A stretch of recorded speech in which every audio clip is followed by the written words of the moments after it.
Welcome back and thanks for joining me for another episode with the worms.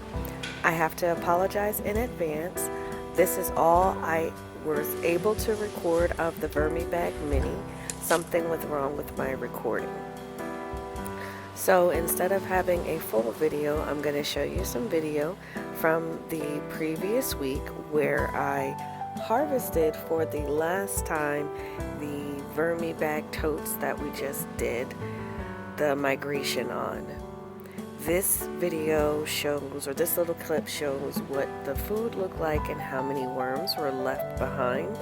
There weren't any worms, much or many worms left behind, so I decided that the migration and harvest was over, and I decided to go ahead and prepare them for the sift and drying. So here are the newly restarted totes. I have not fed these bins as of yet, just waiting for all my little worm friends to evacuate the tote and trying to get them out of the material that's still stuck to the bait trays. I do prefer to use bait trays rather than doing the horizontal migration or any other type of way to remove the worms, as it works easiest for me. And the new material is still nice and moist. I don't have many worms crawling along the sides and up the bin, and you can tell because there aren't any worm trails along the side. So that lets me know that in their totes they are happy. And as you see in the corner there, I don't have any holes in the bottom of my tote either. So any moisture that's in the tote is collected in there. So I try very hard to maintain a balanced level of moisture in the bins. But as I'm looking through this, I am happy with what I see for these newly restarted totes. So we'll call this week 1 with the totes. The worms did a great job with the leftover food from the bait tray from the previous week, so this will be their first official feeding as well. I am going to give it a good feeding, and as always with new bins, I do try to raise the content level, so I will be feeding the bin and then adding a layer of cardboard after the grit, and then watering it down to maintain the current moisture level inside of the bin.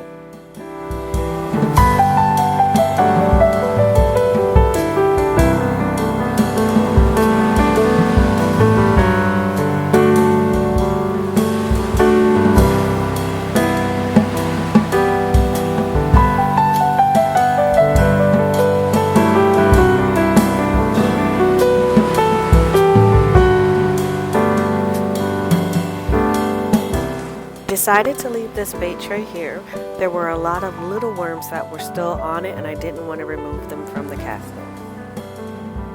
Moving over to the second bin, this is the final bait tray that I emptied. There is a good amount of worms like the last one, nice size too, but definitely not a lot of worms, so I decided to stop the migration in both of the new bin or finished castings. Once I'm finished with baiting, those containers do go through the wash to get sanitized. I don't just continue to reuse them. Personal preference, you don't have to do what I do, but that is what I choose. And moving on to how the bins look this week. Now during the migration or baiting period, I noticed that I lose worms. In the sifted and finished material, even though there's a tray full of food, some worms still evacuate the proofing tray. I don't get alarmed, some loss is to be expected, but if you find that there are large numbers of worms that evacuate from the castings, you might want to check the consistency of the castings, or if the location they're in is too hot, because it definitely means something's going on.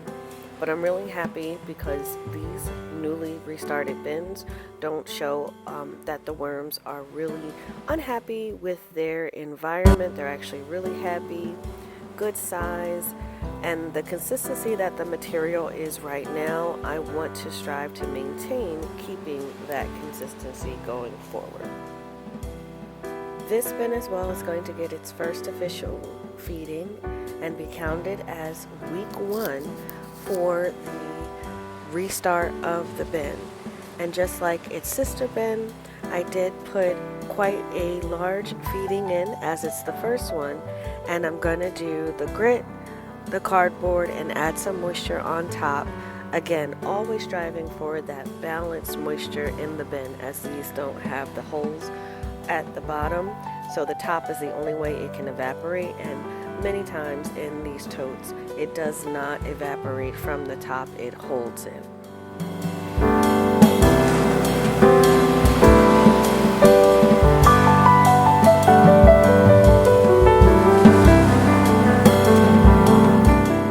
Both new totes, I put the lids on them instead of the screening, and no bubble wrap. Moving over to the first of the two Vermicomposting totes, in flipping over the bubble wrap, not a lot of worms, but I do have one little worm friend there.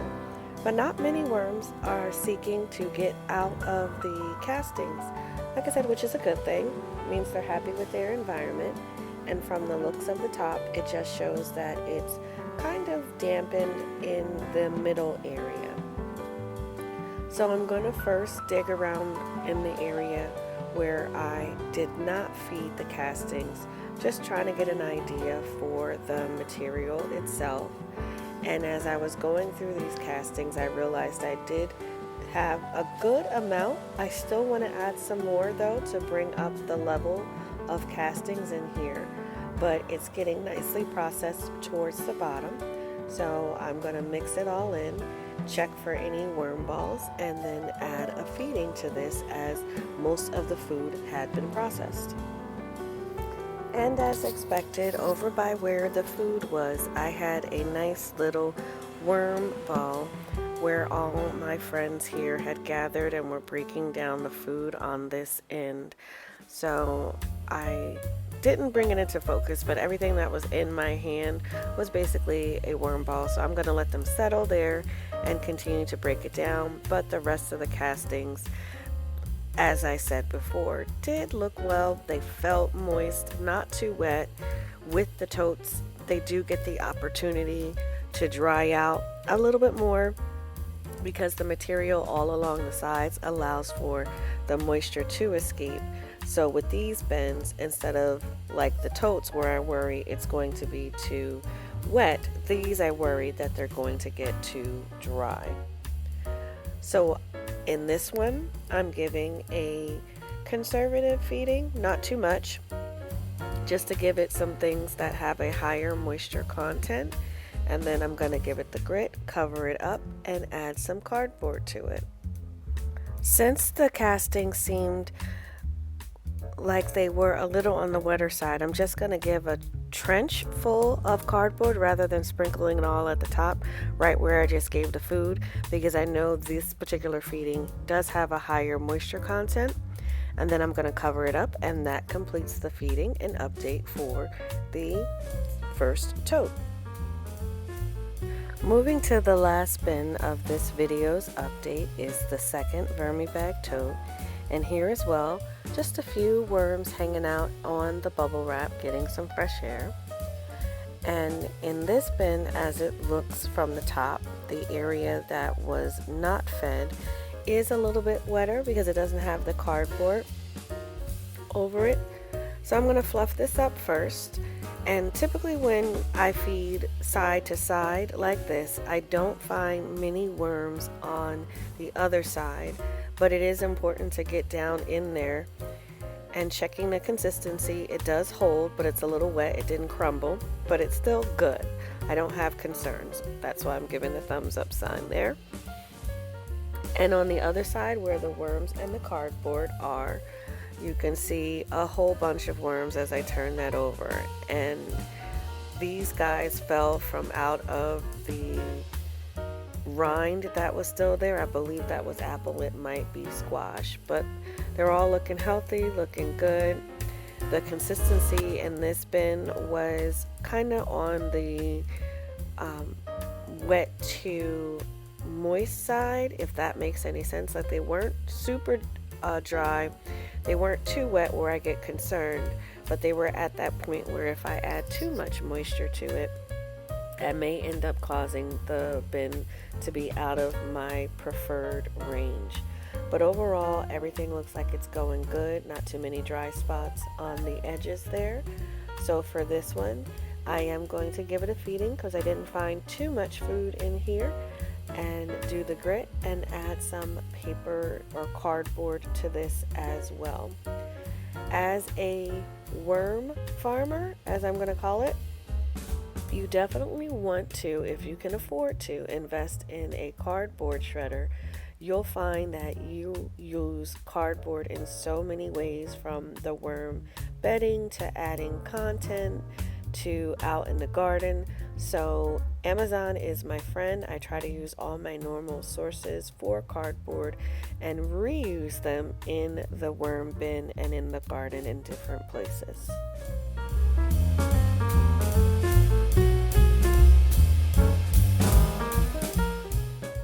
So just as with the other bin, I'm only going to put the cardboard on the side that was fed, just to see how this differs with helping with the moisture from week to week. And with the addition of the cardboard and the water, that concludes the update for this bin and this video. As always, I thank you for joining. I do hope you've enjoyed this content.